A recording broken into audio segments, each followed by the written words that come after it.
Hi, my name is Lokesh and yes, City 1016 Healthy You, Healthy Me, Healthy UAE में हम लोगों ने बहुत सारी बातें की हैं about healthy videos, funny people you find in the gym, healthy recipes and all that. But I haven't really spoken about one thing which is very, very close to my heart, and that's mental health. Now, mental health and happiness are so correlated. If you ask anyone what their purpose in life is, they will ultimately have an answer: happiness.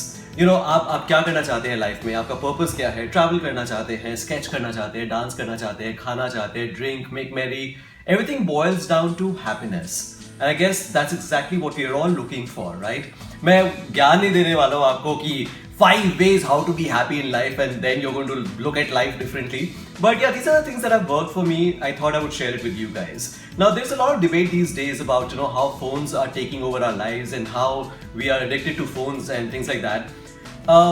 We spend a lot of time on social media, and I understand that because I think there is a certain sense of void, certain sense of emptiness in our lives. We are seeking validation: how many likes, how many comments, how many shares. That will call for another discussion altogether for another day. But I guess as long as we realize that we are getting addicted and we should do something about it, that's what is important. And I guess keeping your phone aside is not really the way to keep mentally healthy.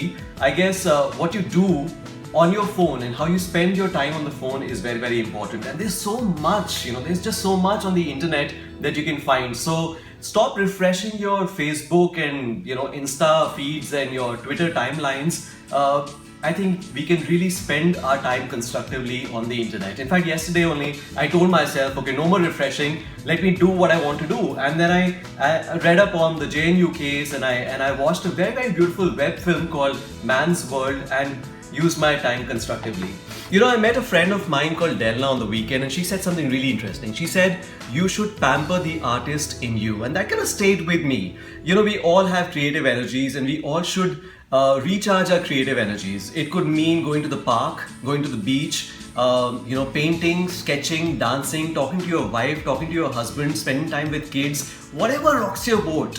Just pamper the artist in you. There are things that we used to do as a kid. I understand we change, people change, but I guess if we go back to just the basics, just a half an hour walk in the park, it's going to do magic with our lives. How we spend almost like an hour and a half in the gym taking care of our bodies. We forget to take care of our minds. And I think a nice calm walk at the beach is just going to calm your nerves and make you feel much, much better.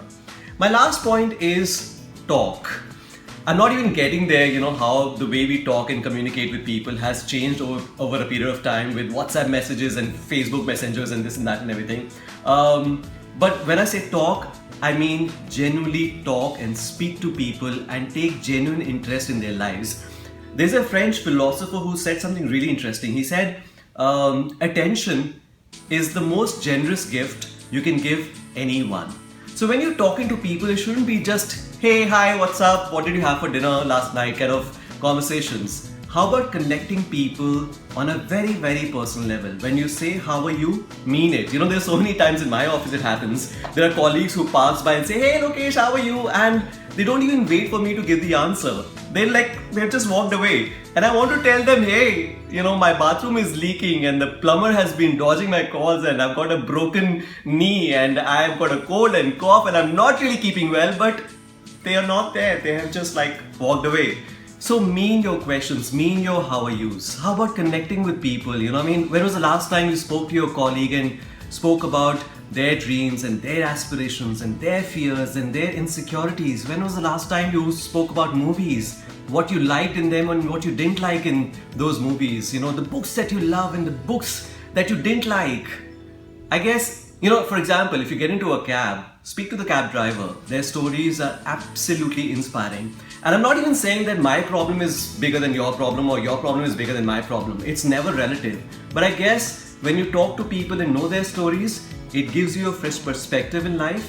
A fresh perspective about the fact that there are people who are fighting bigger battles and, bad network or bad Wi-Fi or low battery in your phone is not really a real problem. Also, it kind of makes you understand that there are people who are fighting similar battles and gets very, very inspirational.